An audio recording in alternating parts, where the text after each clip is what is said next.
Okay, fun fact 65. I'm in the 7810. Okay, 7810 used to be my favorite tractor of all times. I mean, this thing was an awesome tractor back in the day. I know they still are regarded as some of the best, or one of the best machines John Deere ever produced alongside the 4020. I was going to sell this tractor a couple years back in 2016 when I bought the 7530 and the 8530, and I found myself still short-handed on tractors. I just keep expanding at the rate where I actually could use another big Deere. You know, I bought that other Krone baler needing another workhorse to do the work. But the 7810 stayed. Now it's time for the 7810 to have a little bit of love. I got a phone call, I don't know, it's been a month or so ago, but I got a phone call a while back, and the guys are like, Timothy, I think it was Timothy, he says, I can't get the headlights to work, and we need headlights when we're working at night. So I was like, alright, what's wrong with it? He says, the switch is bad, switch is bad, switch is bad. Well, I forgot about the switch, and finally the other day, I'm sorry if I made 900 people yawn, but the other day, I was ordering the seat for the 7530 and a switch for the skid steer, and of course I remembered the switch for the lights in this tractor. So, if you notice, I turn the thing and they come on. My dad had complained that they weren't working. I think Joe complained that they weren't working, but I can't get them to fail. I just can't get them to fail. It's funny. Now, I do notice that there's no detent in the switch. It's just, it seems like it's all on or not at all. You know, it just, you have to get it just right. So there is something wrong with the switch. Anyway, I did buy a new one. I did buy the new switch. It's here. And I have to remove this piece here to get to this piece here so I can change that switch. And I'm going to bring you along for the ride, I guess. So let me see if I can get the seat here put down, and then I will put that thing.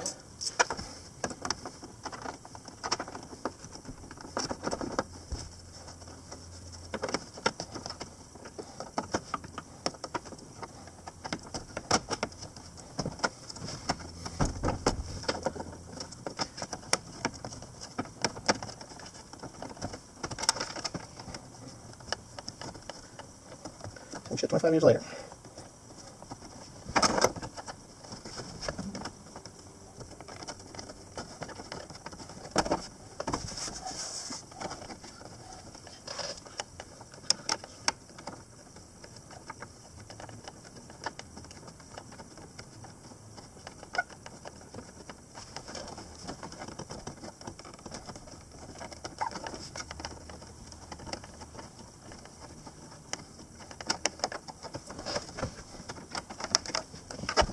Okay, so I've removed the screws. They're really long. I was rather surprised how long they were. And I noticed that these screws on this side are actually broken out of the plastic. It's kind of common. It looks to me like these are ready to go also. So what I'm going to do, before I put it back together, I'm actually going to pop these off here. Okay, these ones here. I'll get those off of there, and I'm going to actually put some amazing goop in there, or I'll just put some amazing goop on the outsides of those and put them into the plastic, and hopefully that'll hold what I need to hold. This is really a very simple system. Once you take those two bolts out, the whole thing comes off. Alright, so here it is. I mean, there it is. You've got your hazard lights, which will come on, I think, if you turn your lights on. Wait a minute, what the heck? Huh. Oh, I think if you turn your headlights on. No? Why the hell don't the hazard lights go on? Oh well, I don't know. I know there's something to do with them. I'm going to have to figure that out, because they should come on, the hazard lights. It's something. It was something weird with this one. Oh, I know what it is. They were on. Right? You know what it is? It's this switch that's bad. So I'm going to change out this switch here. It's real simple. I'm going to set this to the side and set this guy right here, and hopefully I can just pull that sucker off of there. Oh yeah, this is the problem. Oh, it just fell apart. It just fell apart in my hands. See that? There it is. The spring has actually pushed it apart. Right there. Oh. Huh. Now let me shut you off. I gotta go get another tool. This is the fit-it-all, as my brother-in-law would say. He's not doing too well. He's not feeling well. He's sick. I don't know how he's gonna make out. I'm not sure whether he's got Lou Gehrig's or whatnot, but I hope he pulls through. They said something about Lou Gehrig's, and they said, no, it can't be, but then they said maybe, who knows. But if you hear me talking about him, I know he's not a praying man, but you might want to say a prayer for poor Craig. Anyway, that's Cody's father. Okay, I had to erase some footage I didn't have. When you buy a switch, you have to specify whether you want all the giblets that goes with your switch, or if you want to just have the switch and use your giblets from the previous switch. Depends on your situation, I would think. So, I would have liked to have a new knob, because the knobs, believe it or not, get old and brittle. I'm hoping that this knob is okay, personally. Hopefully this nut will fit on there, because it pissed me off if it don't. That's your low beams. That's your hazards. In the United States, if you're going down the road and you're slow, you're supposed to put your hazards on. Now, I know in other parts of the country, you're not supposed to put the hazards on. I guess unless you're pulled over the side of the road, I don't know. But to go down the road, without hazards here in the United States, they kind of want you to have those on. It makes you more visible. And we have beacon lights here where, you know, they never used to use beacon lights here in the United States, but now all of a sudden everybody's got beacon lights, including me. I don't think I have a set on this tractor, but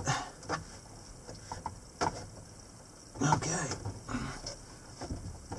There it is. There. And I'll get this one. Now, I'm going to make them super tight because I'm afraid of breaking that plastic out. Those little brass pieces that these screw into, they're like a wedge type of a nut. So you stick them in the hole in the plastic, and when you put too much pressure on it, it actually spreads those apart, and that's what breaks the plastic. So there it is. Yep, there it is. So we can do this. We got lights, turn signals, our hazards. Everything seems to be working. High and lows works pretty good. I can flash them, turn them all on. I got to make sure that the front lights are working also. And I'm going to talk about my torque wrench kit too in a bit. So it's a good thing to check your lights out. I am missing one there. I do have one somewhere. I have to go look for it. So I'm going to shut the lights off here. Shut these all off. They all work up there. I've got brand new ones for there. I think everything's working up here. This tractor has phenomenal lights, by the way. They're phenomenal. Whoever put the bulbs, they're the right bulbs in there. They're bright. So at night, this tractor really lights things up. So anyway, let me shut these off and I'll turn my key off, I think. Yeah. Yep, don't need the key on. Okay, so I'm still working on the 7810, but I want to talk about my torque wrench kit. I get a lot of questions about a lot of guys, young guys. There's a lot of young guys that watch my channel. And they ask me, what kind of tools do you use? What kind of tools do you use? Well, pretty much all the tool companies that were garbage are out the door. I mean, you can go into Home Depot and buy Husky tools. And I think, yeah, Husky's at Home Depot. Husky and Craftsman are made in the same plant. I think Blue Point and Snap-on are the same also, I'm pretty sure. But there's very few tool makers left, you know, that make quality tools. Now, I have been buying Carlile tools, okay? I have had extremely good luck with the Carlile brand, Napa brand Carlile tools. I've had this kit for several years. I've used it many times. It has the torque wrench, and it has the TH wrenches, the Torx wrenches with the little holes in the middle, you know, the little cocksuckers that you can't get the regular ones into. And it has the, you know, the Allen sets, both metric and standard. H is the metric ones. You have TH, T30s, you know, the T and Torx and the Torx H, and then you have the heavy duty. These are all heavy duty, by the way. So even the T60, which is a rare one, that's hard to come by. So I really like the kit. I've been buying Carlile tools as I go because I've just had good luck with them. Horrible Freight actually sells the cheap stuff, so if you want to go to Horrible Freight and get those, you can do that. That's okay. But this is actually a Carlile Crescent wrench, or a Carlile adjustable, which everybody complains that I use wrong. And you've seen me use these things for quite some time, and they're Carlile tools. Carlile makes these wire cutters, which are second to none, the best I've ever used. I was down there the other day, and for some reason I can't find my 3/8 ratchets. So I went and I bought a Carlile ratchet set. A few years back, a ratchet 3/8 ratchet, and I saw another one that I thought was really quite awesome. If you look at this thing, it has a swivel head. I mean, you just turn it. It goes right and left, obviously. And then when you get it like on the top of something, you can do it this way for those tight to reach places. This is pretty ingenious. I know I was walking out of that store a few years back, and this young kid, he might have been 22, 1, 2, 3, something like that.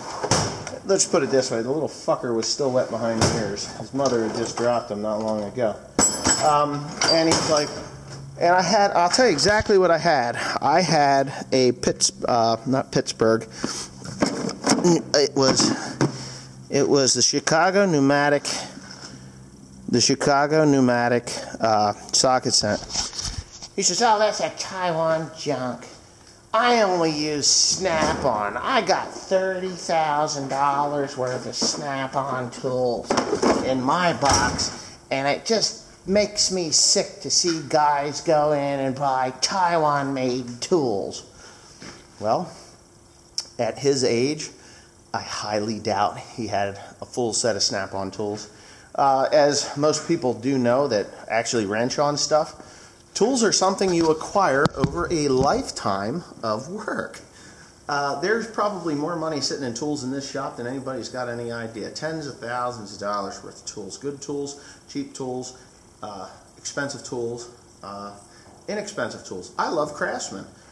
Used to go to Sears, buy a Craftsman set, and throw them in all the tractors until Timothy got to the age where he was running tractors, and then it was just carelessness which lost him. And then I started buying Stanley tools from Walmart. Yeah, Stanley tools. They're cheaper, good quality tools, because I believe Stanley tools are actually made by Husky Craftsman. They are made in the USA, so I'm pretty sure it's either that was who made them. I bought those, and I love the kits so much I won't let the kids have them. So yeah, tools are something you acquire over a lifetime, and I highly doubt that some wet behind the ear 20-year-old had maybe he did have a $30,000 toolkit that his dad had bought, and he may be using it or inheriting it. But at 20-some years old, you're right out of college. You're in debt to your eye teeth, or college or tech school if you are wrenching on anything. If you're like me and just have this natural ability to work on shit, you buy tools as you need them. You're not some Snap-on fanboy or Mac tool fanboy or whatever you are fanboy. I understand that there is a replacement of value to those, and that's partially why they're so expensive, the guarantees on those tools.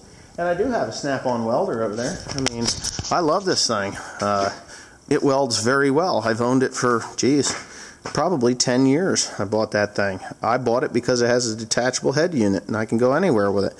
Would I ever buy anything else? Of course. I'd buy a Miller if I was going to buy another one. That thing's antique now, as far as that goes.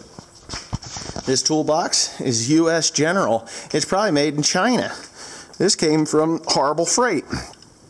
I don't think it says where it was made, but there it is. I like the toolbox. It sits in the shop. I can wheel it around. It's actually a stacked-on toolbox. I enjoy it. It was $600, not $6,000. It's full. It's full of stuff. Another toolbox that I got when I was a kid. Actually, that's replaced, but that toolkit is still in there from when I was 16 years old. My dad bought it for me, so I still have my tools from when I was 16 years old. The Carlile ratchets, before I actually did spend the money on them, I asked them if they were guaranteed. He says, yes, they are lifetime guaranteed. He said, plus, he says, we have the repair kits, and there's the number right there. And for this one here, it says, the repair kit is right here. It's there. It's a R38S100. They're Taiwan tools. I enjoy them. They work. They work for me. They work really well. So, if you're a snot-nosed little bratty kid and you think you got the world by the balls and your arrogance is at level 3000. Actually, I was reading a comment on the Donald Trump Instagram, and what the hell did the guy say? He says, you're at cuck level 3000. Cuck level. I thought that was pretty funny. Cuck is not in your standard dictionary. It would be in your language dictionary. Cuck is short for cuckold. Basically, just look it up. You can Google cuckold. But if you're at cuck level 3000 and I'm walking out of the store with parts or tools that I just bought with my own money, not mommy or daddy's, and you start mouthing off like a little fuck, you're at level cuckold 3000, or cuck 3000. So anyway, yeah. So my lights work. I'm going to see if I can track down a light bulb, put that in, and move on to the next project, like sweeping this cab out. And yeah, there's a few things. I'm going to take the seat out of the 7530. I'm actually going to put it into this tractor right away. This is the seat that is for the 7530. I have the armrests for the seat that I put in the 7530 that I'm not happy with. But that seat is better than the deer seat that's actually in there. And that seat is about done. It's really sloppy and loose, but we'll see if it fits. I'm going to check the bolt pattern. But anyway, what else do I need to do? I actually like the seat that's in that other tractor. It just isn't right for that tractor. Maybe I'm retarded or something, I don't know. But anyway, let me finish my job.